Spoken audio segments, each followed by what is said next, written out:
You guys ready?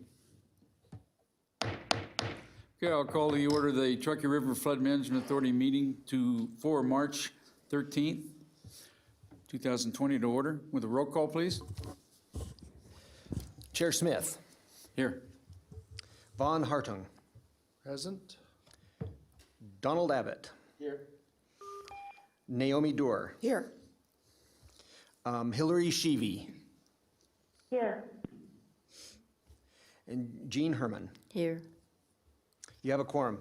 Okay, if you'll all stand for the Pledge of Allegiance, please. Ms. Dewar, would you lead us? Sure. If you'll join me. I pledge allegiance to the flag of the United States of America and to the republic for which it stands, one nation, under God, indivisible, with liberty and justice for all.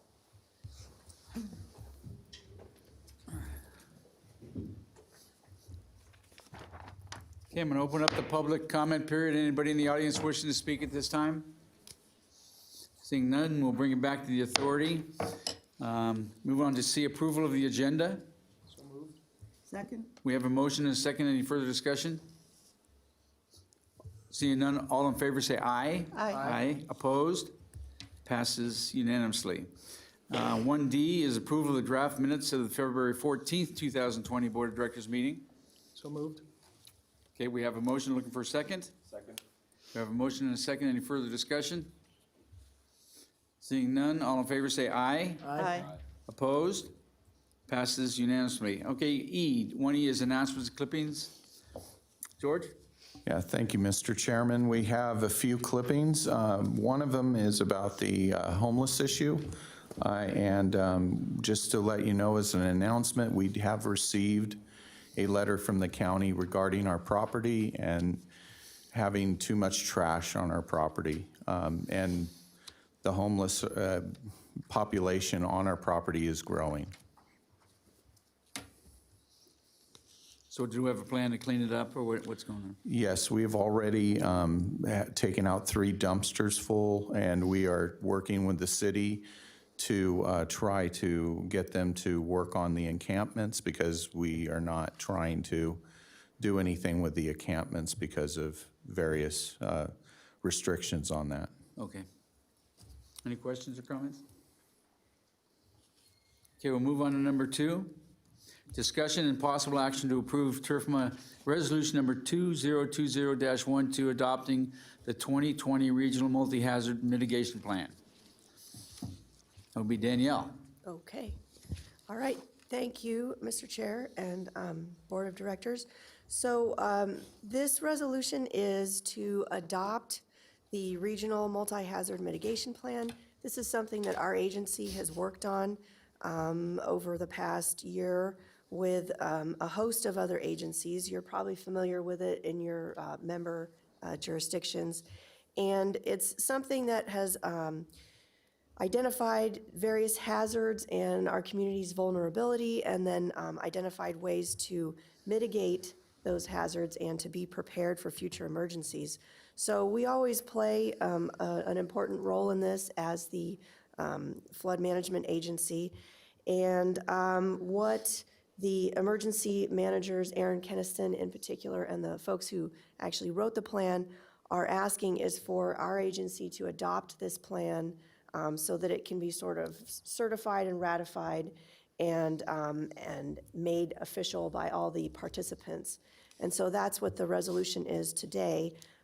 It's important for us to be involved with this because being on the list with our projects allows us to apply for certain types of funding, including some of the FEMA grant funds that we've received. Mr. Sheets has been diligently applying for those grants over time, and they've been really helpful in demolishing some of the buildings and working on home elevation and some of those elements of the flood project. So there's a variety of reasons why it's important and beneficial for us to be a part of this effort. So, and with that, I'll let you discuss and Okay, questions or comments?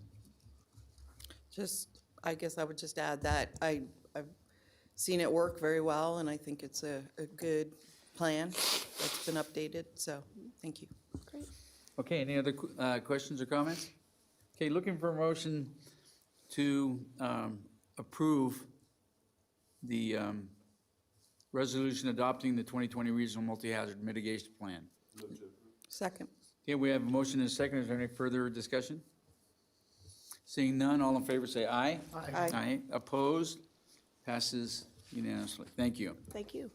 Okay, number 3, update on the status of recent TURFMA activities relating to the design, planning, funding, and implementation of proposed flood project elements in the Truckee Meadows Reach. George? Yes, just wanted to update you on action that's going on, not just on Vista Narrows, but the entire lower Truckee Meadows Reach.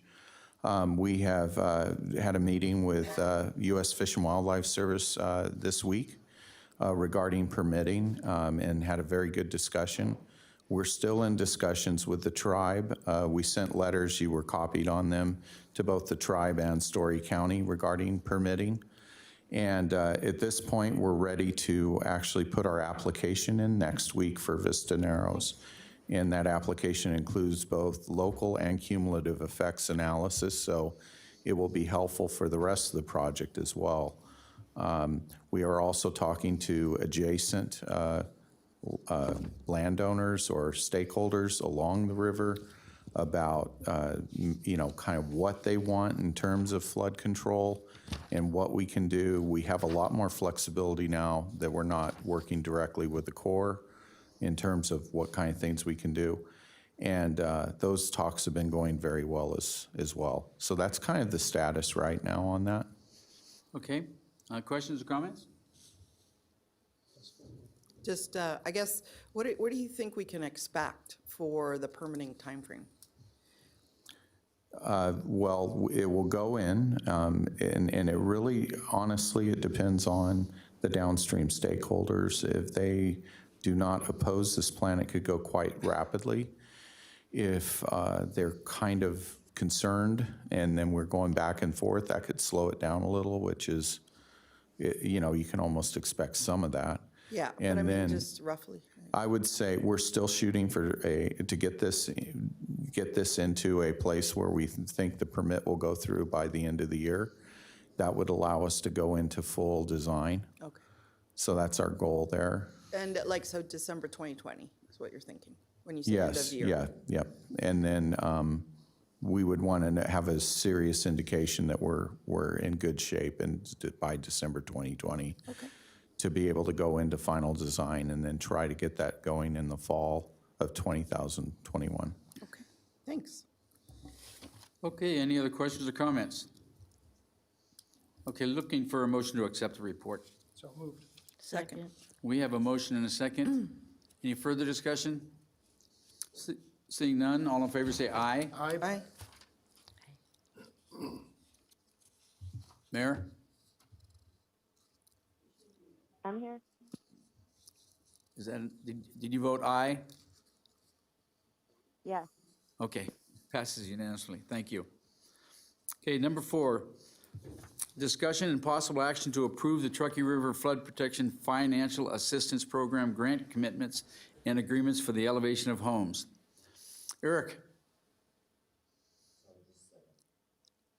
I'm not sure if this is on. It is? Okay, thank you. I don't see the red light, so. All right, Eric Sheets for the record, engineer for the flood project. I have more good news to bring you.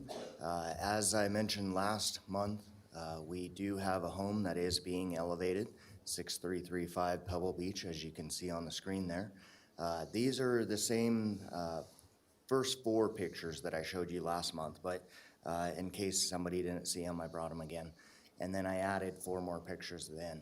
So just as a recap, basically, this home, as you can see on the right-hand side there, is about almost 12 feet up in the air right now. We're just over a full clear story, and after the stem wall, which I'll show you in a few pictures, is completed, then the house will be lowered back down, and then in essence, the whole bottom clear story becomes either storage or garage, something like that, as long as it's not habitable. So anyway, this will lower their insurance premiums from anywhere from about $5,000 to maybe down to about $500 per year. So it's significant savings there. Plus, in this batch of grants, we're getting a 50% match from FEMA. So if I could go on another picture there, please. Again, this was shown last time, but it shows the cribbing that's underneath. It also, on the right-hand side, shows the new foundation that was being poured. And then if we can go forward again. In these pictures, you start seeing the CMU go up. Again, that will go up to the base flood elevation, which is about 6.5, 7 feet or so high. And then on top of that, you'll have a short pony wall or crib wall that basically is a little cheaper than doing the CMU, but once you're above 3 feet above the BFE level, then you don't need to have the water resistant material anymore. So it's a cheaper method to construct and meet our budgets. Also of note, if you look on the right-hand side there, down at the bottom, you'll see a little vent. And that is a flood vent, basically allowing the water to pass through underneath the home in the event of flood to prevent hydrostatic forces from building up on one side of the wall and wanting to thus tilt the wall, kind of similar to what was discussed in New Orleans with the flood walls there and how they failed. So anyway, that ends up equalizing the forces underneath so the structure can keep its integrity. So if we can go on to the last set, again, not much different here. You can see the CMU on the right-hand side. Underneath, that's that same crib wall type photo, but now it's starting to get enclosed. So anyway, with that, in essence, what I bring to you this month is the progress. In essence, we're asking for 5 more homes to be done as well. And basically, we're just moving forward on the grant, and we need to accomplish this. Actually, we have a deadline of August of this year to be completed. I have asked for an extension, partially due to the fact that even though I asked for this years and years and years ago, they basically acknowledged this grant just about a year and a half ago. And so basically we're just chugging forward, making things happen. But this is the next step, is basically get more homes going. And anyway, of course, I will answer any questions. Also of note, it's quite interesting. I can pass these around if you want, but the Stantons, the homeowners of 6335, have actually made a progress book of it. Now, it is their book, so please return it to me. But it's quite interesting to see it, in the homeowner's perspective of how they're seeing their home be elevated. So, any questions? Eric, what's the time frame when you start to elevate a house and it's finished? Good question. So once you actually start elevating, once you have your permits and everything else, for example, this home, these pictures, or the first pictures I showed you in the presentation, were taken about mid-January, mid to late January even. And then basically the CMU photos were taken yesterday. So in essence, you're looking at just over, a month and a half or so. Okay. And honestly, I'm not trying to play to current events here, but the framer that's doing that pony wall crib wall actually came down with a cold.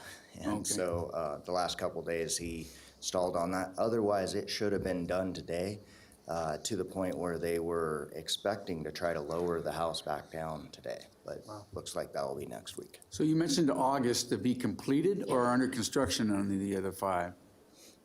So that is the deadline initially for the grant without the extension. I've already asked for the extension. So basically we need to, in essence, be done with the program with those 10 So they have to be completed by August? Yeah. Okay. Right. So in short, it likely will take about a month and a half to 2 months for the plan sets to be done. It will probably take about that much time to do the permitting. We're trying to run this faster through permitting, which I believe we will be able to do. The last permitting actually took about 4 months. But again, we're moving we now have processed through this. That's why we started with this home, so that we could basically make these other homes that much easier by working through the permitting agencies, making sure they know all the ramifications. And so we can, you know, Who is the permitting agency? Washoe County. Washoe County? Yeah. Okay. Any other questions? Mr. Hartung? Thank you, Mr. Chairman. Eric, just some simple math says that each house is it's a little over 200,000 a piece. Do we anticipate that number will be a fairly consistent number? While I recognize that we don't know what building costs are going to look like, and we are in a very tight market with respect to labor. Right. What's the estimate? So I mean, again, based on the $1,013,000, our piece of that is about 500,000 and some change, 506,000, Correct. 507,000. When we first started the program, we were actually looking to pay 100% of the home elevation costs. And we did a thorough analysis on the value of that in lieu of, for instance, the levee or flood wall, as we talked about last time. Right. Or purchase, or right out Yes. acquisition. Unfortunately, acquisition didn't necessarily make sense because it was, some of these homes were Homes in Hidden 500,000 Valley or are, so. I mean, yeah, they can, I don't know the value of these particular homes, but they can be in the Yeah. $700,000-800,000 range. Very easily, correct. So in regards to that, our original estimates, like as we stated earlier, we've been going after these grants for a long time, we'll say 10 years even. The original estimates were basically about 150,000, we'll say. Okay? FEMA allows a cost-benefit analysis that they accept for basically 175,000. That's the number that I'm really shooting for on these homes. So let me just make sure that I'm clear. 175,000 is FEMA's reimbursement. No, that's their cost-benefit analysis number for what they would accept. So only for half of that? The total number, so half of that. at Half this of point, that, correct. okay. So with that being said, what I did, and that was based off a number that FEMA provided in, really about 4 or 5 years ago. So I got approval from them to basically use a inflation factor. It's Okay. much lower than we've used for normal construction here, but basically I applied a 3% per year. And that's how I came up with those numbers. Now they're slightly different on those. I'm getting in the weeds here, but I'm glad to get into it if you guys want. Not too deep, just basic. So in essence, we, about 8 years ago, we had engineers go through and do a cost estimate. And so FEMA requires that I don't use the exact same numbers on every home, which was beneficial. We did that engineering estimate previously. So I used those numbers, basically escalated those numbers according to inflation, and that's how I came up with the numbers right now. So these are basically today numbers. As we move forward, yes, we will have to encounter inflation, construction inflation costs, as we see in the community. Okay. But I still have to play to FEMA's numbers, so I'm still wanting to hit the 175, just so everybody knows. Yeah, and that puts us at about 437,500 Right. at 175. If basically that balance above the 175 to the 200 is in essence the contingency amount. If something pops up, Got then it. I can address it. There's always going to be stuff that pops up. The more and more that we do, the less and less that should happen.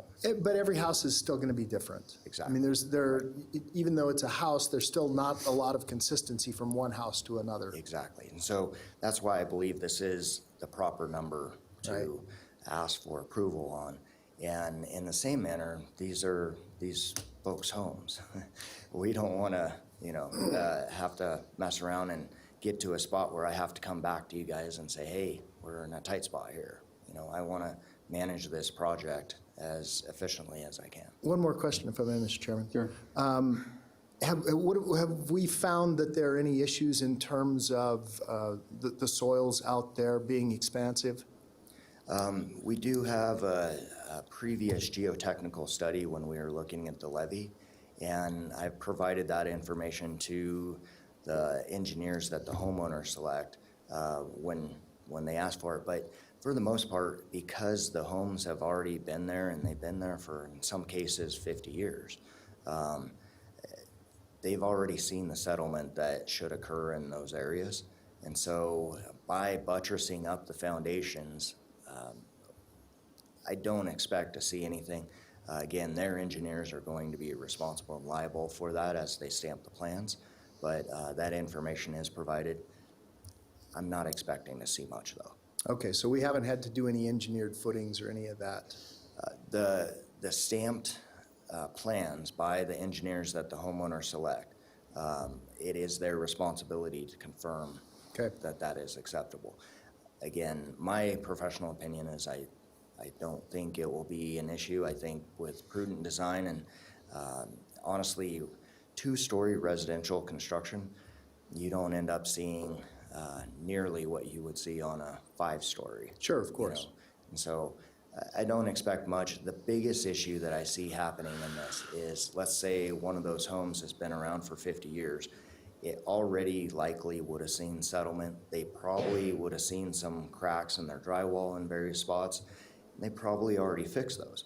As you elevate the home and you basically reset a horizontal line, you're going to end up pushing those very cracks that were fixed previously to a point where they start popping back up, because in essence you had, basically corrected the action of the settlement before. Now you're fixing it, and so it's going to over push on the mud and texture that you put in. So at any rate, I expect little things like that, and I'm telling the homeowners that as well. But that's not a negative structural thing. That's a positive, because they're fixing stuff. Got it. Thank you, Mr. Chairman. Thank you. Okay, any questions? Stuart? Yeah, thanks, Eric. Could you just recap, before these new 5, I think it is, do we just have the Stantons, or are there a couple others in line? So we have the Stantons in this FEMA 50% match package. Right.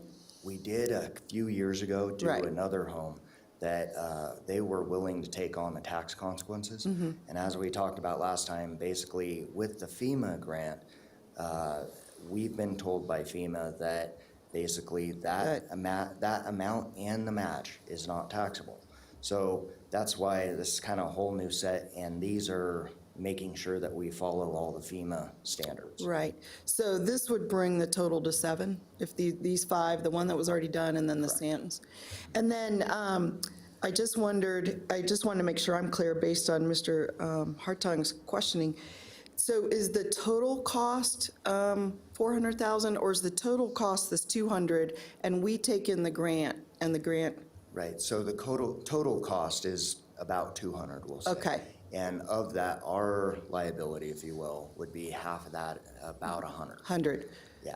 And Okay. FEMA would be paying the other $100,000. All right, which I think was the original estimate, roughly 100, 150 or something, well, 10 years ago. Big. So, I mean, we've had a lot of inflation, home prices have doubled and all that kind of stuff. So that's amazing. And I just, since I wasn't here last time, I just wanted to say, to think about moving from the original estimate of a $60 million levy to protect this area to, 10 or 20 million total, to protect these homes. That was a huge savings. And going, this board, most of the members weren't here. Mr. Smith was here, but going down to legislature, getting the bill to authorize this program, all of that, this board had some great foresight into, how to do things more efficiently and more effectively, save, 70% of the project cost estimate. It's truly amazing, and I think that should be celebrated. What a real success for this group. I think it's truly fantastic. So good work, and getting these FEMA grants, because that's changed the whole equation. I think that really has. And it would be a privilege to make a motion to move to accept these or approve We these. still got a little bit more. Oh, we have more comment, okay. Yeah. If I may, it's definitely a group effort. It's all of us. That's what I'm saying, it's amazing. Mr. Hartung. Thank you, Mr. Chairman. And so, Eric, you know, back on the footings, if we found that as we get along and the geotechnical engineering indicates that a helical piling is going to be required, a helical footing, does FEMA give us any additional consideration for those kinds of issues? So, it's a very good question. Basically, there isn't any extras that will be given by FEMA, but actually, in fact, looking at a helical pile could end up being a cost savings. Oh. So if you basically put a post on top of that pile, for Yep. instance, and let's say, for instance, the rest of the existing foundation was inadequate, that could be a value engineering idea to basically just create a post and beams system. Interesting. So it's not a bad thing either way. It's just something that needs to be analyzed through Okay. engineering. Yeah. Good. All right. Thank you. Thank you, Mr. Chairman. Eric, and I should know this, who's paying for the relocation during the construction? Another good question. So actually, the homeowners are responsible Okay. for their own stay wherever that may be. In most cases, people are staying with family for that time. Okay. In some cases, they have an RV and they're honestly finding a spot Okay. nearby for that. But Okay. it is their responsibility. Okay, any other questions, comments? Mr. Ware? Only one question. Originally, when they looked at this, they said that they would only have to move breakables out of the building. Did they end up having to clear out the whole building, or is that what people are doing, or? So with respect to security and safety and whatnot, for the most part, they are responsible to remove their valuables and so on. But yes, otherwise, the basic furniture and everything else has stayed. Okay, cool. Okay. Very good. Looking for a motion, Ms. Dewar. Yeah, thank you so much. It's a great privilege to move to accept and approve the next 5 home elevation grants. Second. Okay, we have a motion and we have a second. Any further discussion? Seeing none, all in favor, say aye. Aye. Aye. Mayor, Yes, is that an aye? yes. Okay, thank you. Passes unanimously. Thanks, Eric. Last thing, would you like me to pass? Sure, bring these? him up here and we can Okay. take a look at him. I'll start over here. Get in. Okay, item number 5. Update and discussion regarding efforts to negotiate and sign an interlocal cooperative agreement for temporary use of turf moor property for a temporary homeless shelter. George? This issue, we have not had any further discussion on this. We have, I think they're still working on trying to do the logistics, so we have not gotten into any negotiations yet. We just put this here as a placeholder in case there was some updates. Mike, should we make a motion to continue or just No, that's not necessary. We'll Okay. just bring that bring it back back as next time? an update as things happen. Okay, And Mr. Chairman, Mr. Hartung.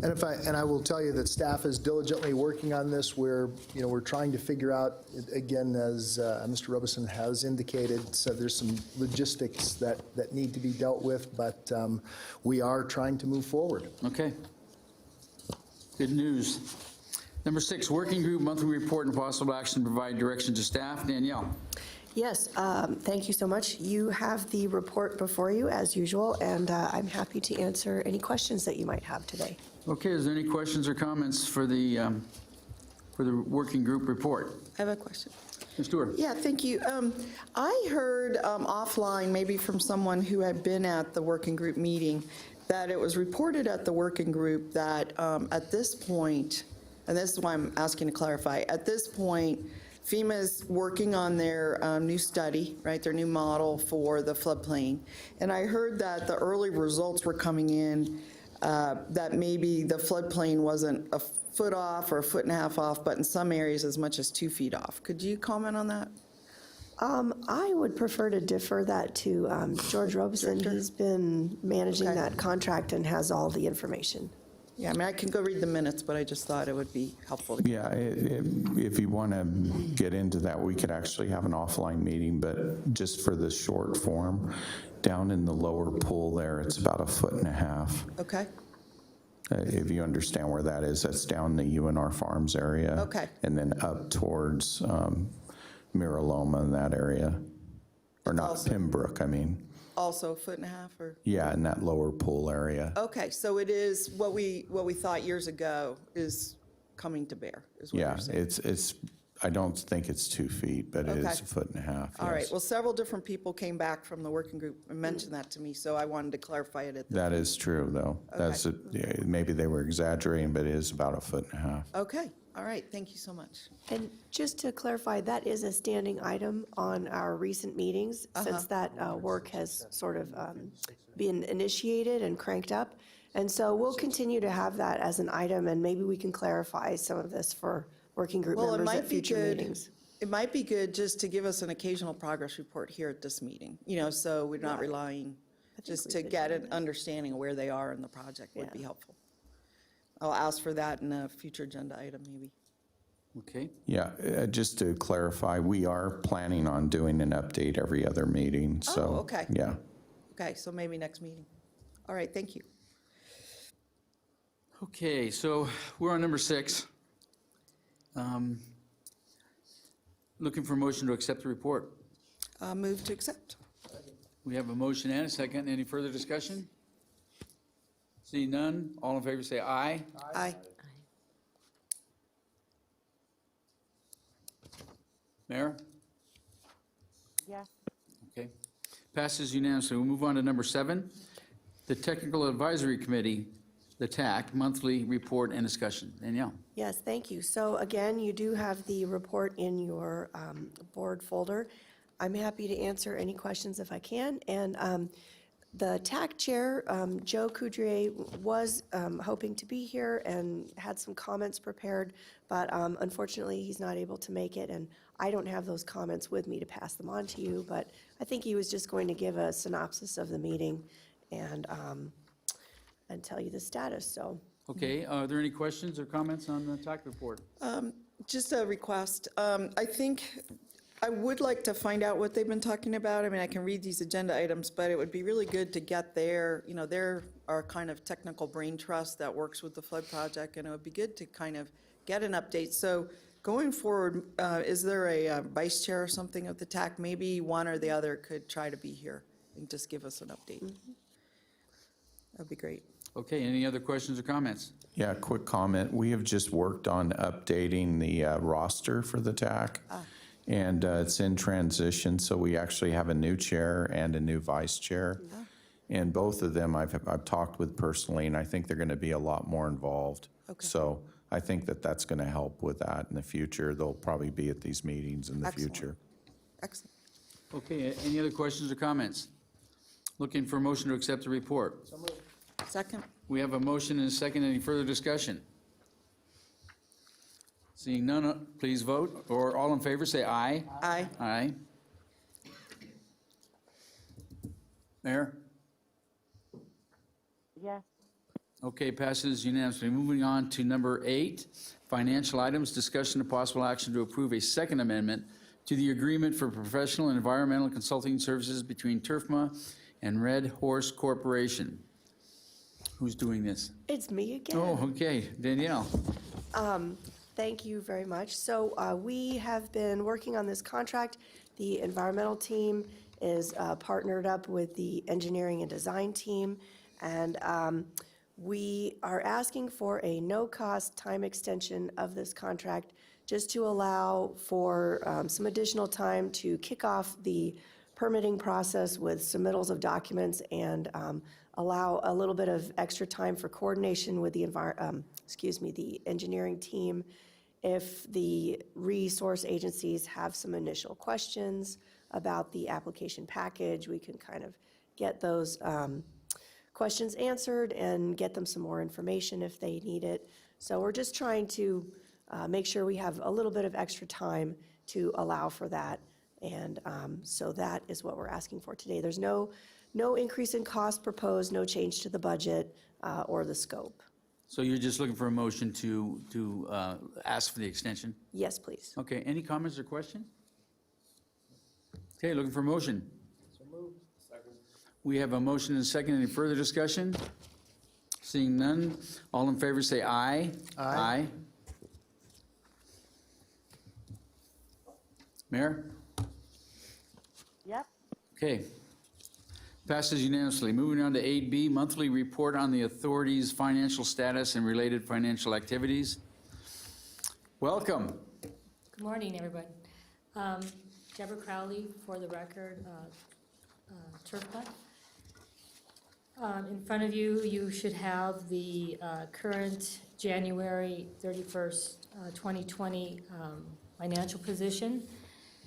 At the end of January, our financial position in assets is $29,323,873,000. And the liabilities are low. They're approximately $100,000 currently. And that makes the fund balance about $29,225,240. Any questions? Any questions?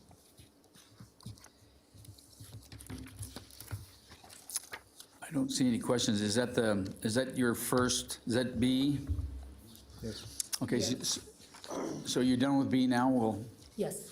looking for a motion to accept the report? Second? We have a motion and a second. Any further discussion?